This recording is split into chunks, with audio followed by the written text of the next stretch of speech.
Hi. Betting రాయలకి, betting రాజులకి చక్రవర్తి మన 'సోనూ సూద్' అండి. మామూలు చిన్న చేపలు, సొర చేపలు కాదు. ఈయన ఏకంగా డైనోసార్. బెట్టింగ్ సామ్రాజ్యానికి, మాఫియాకి ఈయన అధినేత. ఈయన తర్వాత ఇంకెవరు లేరు. సో, అటువంటి 'సోనూ సూదు' రా కలియుగ కర్ణుడు అన్నారు. కరోనా టైంలో ఆయన్ని కలియుగ కర్ణుడు అన్నారు. యెస్, నిజమే. అటువంటి కలియుగ కర్ణుడు రాక్షసుడిగా ఎలా మారారు? వేల కోట్లు ఎలా సంపాదించారో ప్రూఫులతో సహా చూపిస్తాను. ఈయన 'హర్ష సాయికి' అన్నయ్య లాంటివాడు. ఎందుకంటే ఇద్దరిది ఒకటే పత్తి వ్యాపారం, దైవ సహాయం. సో, ఇతని గురించి చాలా బావుంటది. చాలా చాలా ఇంట్రెస్టింగ్‌గా ఉంటది. పూర్తిగా చూడండి. ఫస్టు ఈ వీడియోకి 1,00,000 లైకులు కావాలి. నొక్కండి, నొక్కండి, నొక్కండి. ఆ! ఆ! అమ్మయ్య! ఆ లైకులు. సో, వచ్చిన 1,00,000 లైకులు ఈ వీడియో అమౌంటు అంతా కలిపి బెట్టింగ్ యాప్‌లో చనిపోయిన బాధితుల కుటుంబాలకైతే చివరాఖరులో అందజేయడం జరుగుతుంది. ఓకే. సో, వీడియోలోకెళ్ళే ముందు మళ్ళీ మళ్ళీ చెప్తున్నానండి. మొత్తం బెట్టింగ్ యాప్స్ అందరూ బంద్ చేసేశారు. మన యాంకర్లు, 'బిగ్ బాస్' షో వాళ్ళు, 'జబర్దస్త్' షో వాళ్ళు, ఆ తర్వాత ఇన్‌ఫ్లుయెన్సర్సు ఎక్కడికక్కడ ప్యాకప్ అయిపోయారు. కానీ 'హర్ష సాయి' మన దేశాన్ని వదిలి దుబాయ్‌లో దాక్కున్నాడు.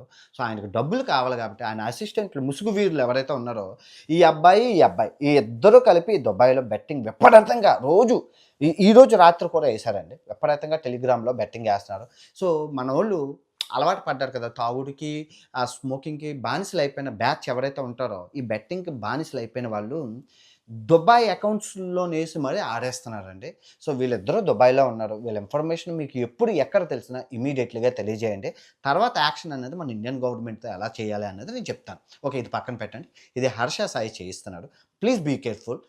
ఈ దుబాయ్‌లో ఉన్న వాళ్ళు ఎవరైనా ఉంటే గనుక చాలా జాగ్రత్తగా ఉండండి. ఈ బెట్టింగ్ ఊబిలో పడకండి. ఓకే. ఇప్పుడు పాయింట్‌లోకెళ్తే మన 'సోనూ సూద్' గారు స్వతహాగా చాలా పేదవాడండి. చాలా చాలా పేదవాడు. సో, అటువంటి ఆయన సినిమాల్లోకి రావాలి, సినిమాలో యాక్ట్ చేయాలని కోరుకుండేది. సో, అదే విధంగా వచ్చాడు. వచ్చి ముంబై సినిమా అని తిరుగుతుంటే బాలీవుడ్‌లోని ఒక పెద్దాయన, "నువ్వు సినిమాలో యాక్టింగ్ కన్నా మోడలింగ్‌కి బావుంటావు. నీ ఫిజిక్ బావుంది" అంటే, ఆయన జిమ్‌లు అవి చేసి మోడల్‌గా ఇప్పుడు అమ్మాయిలు మోడల్‌గా ఎలాగో ఉన్నారో ఈ అబ్బాయి. ఎంత ప్రొడక్ట్స్‌కి బ్రాండ్ అంబాసిడర్‌లుగా ఉంటారు. ఒకళ్ళు ఈ ఫోన్ కొనాలన్నా, టీ షర్ట్‌లు కొనాలన్నా అలాగా. సో, చిన్న చితకా చేసుకొని మంచి సెటిల్ అయ్యాడు. తర్వాత తమిళ్ మూవీస్‌లో ఆయనకి అవకాశం వచ్చింది. సెట్ అయ్యారు. సో, ఆ తర్వాత 'అరుంధతి', మన మూవీలు ఏవైతే ఉన్నాయో 'పూరి జగన్నాథ్' గారి మూవీలు, తర్వాత 'అతడు' మూవీలు ఇయన్నీ రావడం వల్ల మన తెలుగోళ్ళందరికీ పరిచయం అయ్యాడు. ఒక మంచి విలన్‌గా ఓ మోస్తారు. విలన్స్ అందరిలో 'ప్రకాష్ రాజ్' గారు, 'సోనూ సూద్' అలాగా మంచి బానే ఉన్నది. అంతా బాగా ఉంది. మీ అందరికీ తెలుసు. సో, కరోనా మహమ్మారొచ్చింది. సో, కరోనా మహమ్మారొచ్చేటప్పుడు సో, ఈయన అందరూ లాక్‌డౌన్‌లో ఉన్నట్లు ఈయన కూడా లాక్‌డౌన్‌లోనే ఉన్నాడు. సో, లాక్‌డౌన్‌లో ఉండేటప్పుడు సో, లాక్‌డౌన్‌లో ఎక్కడికక్కడ ఉండిపోయి పాపం వాళ్ళు ఈ గమ్యస్థానాలు చేరడానికి చాలా వలస కూలీలు ఉంటారు కదా! వాళ్ళు రోడ్ల మీద నడుచుకుంటూ వేల కిలోమీటర్లు నడవడం చూసి మన 'సోనూ సూద్' గారు చాలా బా ఫీలయ్యి, సో, వలస కూలీలకి బస్సులేయించి పంపించడం మొదలుపెట్టారు. సో, నిస్వార్థంగా చేశాడు. ఏ ఏమీ ఆశించకుండా చేశాడు. సో, మీడియా ఆయనకి ఫుల్ సపోర్ట్ చేసింది. ఆ తర్వాత చాలామంది ఫండ్స్ ఇచ్చారు. మేము ఎలాగో చేయలేకపోతున్నాం, స్ట్రక్ అయిపోయాం. నువ్వు చెయ్యు అని చెప్పిస్తే, ఆయన ఆ ఫండ్స్ చారిటీ ఫండ్స్ తీసుకొని ఇంటర్నేషనల్‌లో ఉన్న వాళ్ళని కూడా తీసుకొచ్చారంటే చేసుకోండి. 1500 మొత్తం దగ్గర దగ్గర ఆయన హెల్ప్ చేసిన వాళ్ళు 1,00,000-2,00,000 మంది ఉంటారు. ఏది? ఈ ట్రాన్స్‌పోర్టేషన్ విషయంలో వలస దారులు ఇంకా చాలా చాలా చేశారు. సో, అంతా ఓకే. అంటే ఆయన ఈ కరోనా టైంలో ఇంకా చాలామంది సెలబ్రిటీలు చేయలేదా అంటే చేశారు. అందరూ చేశారు. చాలామంది చేశారు. ప్రతి ఒక్కళ్ళు వాళ్ళు రాకపోవడానికి కారణం ఈయన ఈయనకి చాలా అందరూ మీడియా సపోర్ట్ చేసింది. జనాలు సపోర్ట్ చేశారు. కలియుగ కర్ణుడు దేవుడు పుట్టాడు మళ్ళీ అన్నాడు. కర్ణుడు మళ్ళీ పుట్టాడు అన్నాడు. కట్ చేస్తే ఈ కర్ణుడు కాస్త రాక్షసుడు అయిపోయాడు. ఎందుకు అయిపోయాడు అంటే సినిమా పిచ్చి. Same to same 'Harsha Sai' విషయంలో కూడా జరిగింది. 'హర్ష సాయి' కూడా ఒక సినిమా తీశారు. 'మెగాలాడో' ఏదో సినిమా మీరు చూసుకోవచ్చు. సో, ఆ సినిమా కోసం అని చెప్పి ఆయన చేసిన ప్రతి 'హర్ష సాయి' చేసిన ప్రతి సహాయంలో బెట్టింగ్ ఉంటది. పిల్లలకి 5 స్టార్ హోటల్‌కి తీసుకెళ్లారు. కానీ పిల్లలందరితో కలిపి బెట్టింగ్ యాప్‌ని కట్ చేస్తారు కేక్. మీ అందరూ చూసారు. తర్వాత ఒక ఆయనకి గేదెలు కొనిచ్చాడు. కానీ గేదెల్లోని పక్కన పెడితే పక్కన బెట్టింగ్ యాప్ ఉంటది. చేసిన ప్రతి సహాయంలోని బెట్టింగ్ యాప్‌ని జోడించి 100 మందిని చంపి ఆ వచ్చిన ఒక్క డబ్బుతో ఒకడికి సహాయం చేసి ప్రజల్లో దేవుడిగా ఈయనైతే చలామణి అయ్యాడు. Same theory. ఇది కూడా ఇదే. ఈయన కూడా అంతే. దేనికోసం చేసావు 'హర్ష సాయి' అంటే సినిమా కోసం. మరి సినిమాకి డబ్బులెవరిస్తారు? ఎవరు ఇవ్వరు కదా! సో, అది చేశారు. సేమ్ ఇతను కూడా సినిమా మీద పిచ్చి, సినిమా మీద కసితోని 2025లో రిలీజ్ అయింది. ఇప్పుడే నిన్న రీసెంట్‌గా రిలీజ్ అయింది. 'ఫచ్' మూవీ అని చెప్పి మీరు చూసుకోవచ్చు. బడ్జెట్ 50,00,00,000. మనోడే ప్రొడ్యూసర్, మనోడే డైరెక్టర్, మనోడే అన్నీ. మీరు చూసుకోవచ్చు. వాళ్ళ వైఫ్ ఉంటది ప్రొడ్యూసర్ కేటగరీలోని. మొత్తం అందరూ ఈడే. ఈయనకి 50,00,00,000 ఎక్కడి నుంచొచ్చాయి? ఈయన చూస్తే సహాయం చేసేస్తాడు. దానం ఇచ్చేస్తున్నాడు కదా! 50,00,00,000 ఎక్కడి నుంచొచ్చాయి? Cinema utter flop. మీరు చూసుకోవచ్చు. కలెక్షన్స్ అంతా కలిపి 20,00,00,000 వచ్చాయి. 30,00,00,000 నష్టం. ఎలాగా? Betting app. సో, ఈ అబ్బాయి మీద కేసులు అవ్వలేదంటే ఆఫ్‌కోర్స్ అయ్యాయి. ఇప్పుడు ఆయనకి లుకౌట్ నోటీసులున్నాయి. లుకౌట్ నో సారీ కేసులున్నాయి. చాలా జరుగుతున్నాయి. కేసులవుతున్నాయి. మ మా అరెస్ట్ వారెంట్లు జారీలయ్యాయి. చాలా స్కామ్‌లు చేశారు. ఆయన చేసిన బెట్టింగ్ యాప్‌లు ప్రపంచం అంతా మారుమోగుతూ ఉన్నాయి. వీడియోలు అలా రన్నింగ్ అవుతున్నాయి. మీరు కూడా చూసారు ఆయన చేసిన బెట్టింగ్ యాప్‌లు ఎంత విధంగా ఎందుకు చేశారు? ఇప్పుడు ఆయనకు తెలీదా? ఇంతమందికి పేదవాళ్ళకి, ఇంత కూలీలకి సహాయం చేశారు కదా! ఆయనకు తెలీదా అండి? తెలుసండి. తెలిసినా కూడా ఎందుకు చేశారంటే, ఇక్కడ ఒక విషయం చెప్తాను. 'కలియుగ కర్ణుడు' అన్నప్పుడు నాకు చాలా హ్యాపీ అనిపించింది. యెస్, 'కలియుగ కర్ణుడు.'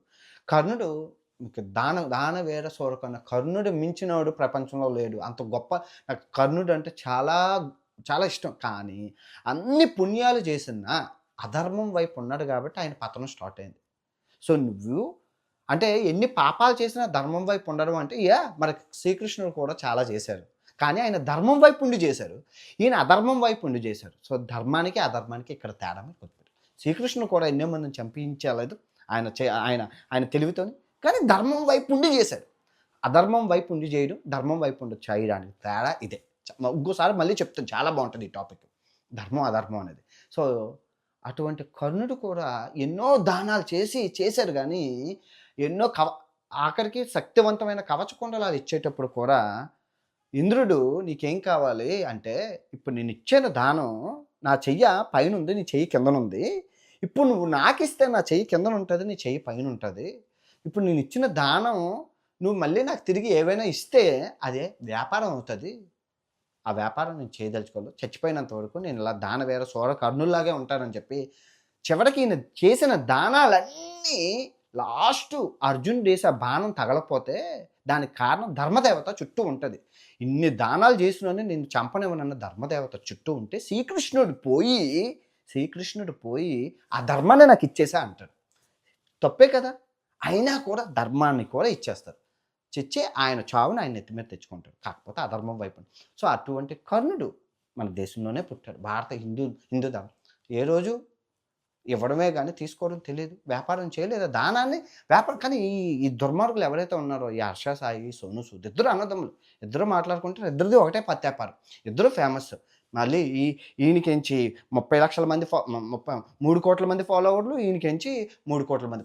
ఇద్దరు పెద్ద తలకాయలే. ఎందుకంటే ఈ హర్ష సాయి కూడా హిందీలో చేస్తున్నారు వీడియోలు. సో, ఇద్దరు బ్యాలెన్స్ అయింది. మీరు చెప్పండి. వీళ్ళు ఎందుకు ఇలా చేస్తున్నారు అంటే ఇంకో చెప్పుకుంటూ పోతే డొక్కా సీతమ్మ. మీ అందరికీ తెలుసు. నిజంగా చేతికి వెన్నెముక లేకుండా సహాయం ఇక్కడ నేను చేశాను సహాయం, మీరు చేశారు. ప్రతి ఒక్కరు సహాయం చేస్తారండి. కొందరు షో ఆఫ్ కోసం కెమెరా ఓపెన్ చేసి వీడియోలు తీసి పెడతారు. కొందరు తెలుసుకోరు. ఈ చేత్తో చేసిన దానం ఈ చేత్తో తెలియకూడదంటారు. నేను కూడా మీరు నమ్ముతారు. నాకు ఎంత చేతనైతే నా దగ్గర ఎంతుంటే అంత నేను దానం చేశాను. కొన్ని బయటకొస్తాయి. కొన్ని బయటకి రావు. కొన్ని సందర్భానుసారం చెప్పాల్సొస్తది. చెప్పుకొని పోతాయి. కానీ ఏ రోజు దాన్ని వ్యాపారం చేయలేదు. కానీ వీళ్ళు చేసిన ప్రతీదీ వ్యాపారం రూపంలోనే ఉంటుంది. ఎవరు సహాయం చేయమంటున్నారో, ఎవరు బెట్టింగ్ యాప్. నువ్వు బెట్టింగ్ యాప్‌లు చేయకుండా ఇంకా చాలా ప్రొడక్ట్స్ లేవు. టీ షర్ట్‌లు అమ్ముకోవచ్చు, కప్పులు అమ్ముకోవచ్చు, ఇదైతే పత్తి గింజలు అమ్ముకోవచ్చు, ఎన్నైనా అమ్ముకోవచ్చు. ఏదైనా చేసి చేయొచ్చు. ఇప్పుడు ఈ హర్ష సాయి అనే అబ్బాయి విశాఖపట్నంలోని ఎన్ని షాపింగ్ మాల్‌లు లేవు. అన్ని షాపింగ్ మాల్‌లు చేసుకొని వచ్చే డబ్బు కన్నా ఒక్క బెట్టింగ్ యాప్ 20 సెకన్‌లో 10,00,00,000 వస్తాయని ఆ అబ్బాయే చెప్పాడు కదా! 20 సెకన్‌లో 10,00,00,000. 20 సెకన్‌లో 10,00,00,000 ఎందుకు ఇస్తున్నారని మీరెప్పుడైనా ఆలోచించారా? ఏంటి అంత గొప్ప 20 సెకన్‌లో 10,00,00,000 వచ్చే వ్యాపారం ఏంటి?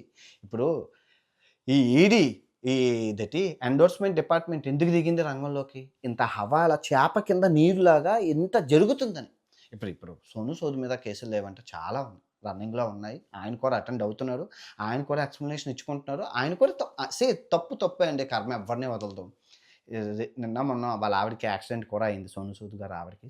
నేనేం చెప్తానంటే, నువ్వు సహాయం చెయ్యకపో ఎవ్వడేమనడు. భగవంతుడు కూడా అన్నాడు. నువ్వు సహాయం చేయకపోయినా పర్వాలేదు కానీ హాని చేయకు. దేవుడు మన మన కర్మ సిద్ధాంతం ఏం చెప్తుందంటే భారతదేశంలో సహాయం చెయ్యకపోయినా పర్వాలేదు కానీ హాని చేయకు. కానీ వీళ్ళు సహాయం చేస్తూ హాని చేస్తున్నారు. ఏమంటే సహాయం చేయడానికి ఈ హాని చెయ్యాలంటున్నారు. అంటే బెట్టింగ్ యాప్స్ ప్రమోట్ చేయాలంటున్నారు. ఎక్కడ ఆగుతున్నదండి? ఎవ్వరు ఆగుతున్నారు? ఎవ్వరు ఆగట్లేదు. ఇప్పుడు వీళ్ళు వీళ్ళు ఇక్కడ ఇండియా నుంచి అవ్వట్లేదైనా దుబాయ్ ఎళ్లి దుబాయ్‌లో చేయిస్తున్నారంటే అర్థం చేసుకోండి. మీరు దుబాయ్ వెళ్లి దుబాయ్‌లో చేయిస్తున్నారు బెట్టింగ్ యాప్స్‌ని. ఎలా అరికట్టగలం చెప్పండి? ఇప్పుడు పాకిస్తాన్, ఈ చైనా మన భారతదేశాన్ని ఎక్కడ టార్గెట్ చేయాలి? ఏ సందు దొరికినా టార్గెట్ చేయడానికి వాళ్ళు 1000 కళ్ళతో వేచేస్తున్నారు. ఎందుకంటే ఇది ఈ యుద్ధం ఎలా అంటే బాంబులే ఎయ్యక్కర్లేదండి. మన భారతదేశానికి వెన్నెముక యువత. ఆ యువతను మనం డిస్ట్రాయ్ చేసేస్తే పోతది. మీరు చెప్పండి ఈ ఐపీఎల్ సీజన్‌లో విపరీతంగా బెట్టింగ్ జరగాలి. లాస్ట్ ఇయర్ జరిగింది. ఈ ఇయర్ ఎందుకు జరగట్లేదు? మీరు చెప్పండి ఎందుకు జరగట్లేదు? ఇంటికో పువ్వు ఈశ్వరుడికో దండ అన్నట్లు ఎంతోమంది ఎన్ని వీడియోలు పోలీసుల రంగంలోకి, సీఎంల రంగంలోకి దిగడం బట్టే నియంత్రించగలిసాం. అది అవేర్‌నెస్‌లో భాగంగా నేను కూడా ఎన్ని దెబ్బలు తిన్నా, ఎన్ని మంది తిట్టినా ఐ డోంట్ కేర్ అది పక్కన ఈ చెవితో విని, ఈ చెవితో వదిలేయడమే తప్ప నా గురి బెట్టింగ్ యాప్‌ల మీద అవగాహన ఇవ్వడం. అది ప్రజల్లోకెళ్ళాలి. ఎళ్ళినంత వరకు వాళ్ళు ఇంక మాని ఇంకా దానికొక పర్ఫెక్ట్ సొల్యూషన్ వస్తది. ఇంతవరకు వచ్చింది ఇంక మెట్రో మీద బెట్టింగ్ యాప్‌లు ఉన్నాయన్నారు. ఎళ్లి చూడండి మెట్రో బెట్టింగ్ యాప్. ఆ ఎండీ కూడా జైల్లోకెళ్ళిపోయారు. అయిపోయిందిగా. ఖేల్ ఖతం దుకాన్ బంద్. ఇంకా ఐ విష్ మీరు నాకు సపోర్ట్ చేస్తారని కోరుకుంటున్నాను. మళ్ళీ చెప్తున్నాను. దీన్ని పూర్తిగా నాశనం చేసి యువతని సన్మార్గంలో నడిపించాల్సిన బాధ్యత మనందరిది. ఓకే. ఈ వీడియో ఎంతటితో సమాప్తం. తిరిగి మరో పెద్ద ఇంకా ఈ సోనూ సూద్ కన్నా ఇంకా పెద్ద పత్తిగింజ రాబోతున్నాడు. అసలు ఆయన గురించి తెలుసుకున్నాక షాక్ అయిపోతారు మీరు. ఓకే. బాయ్.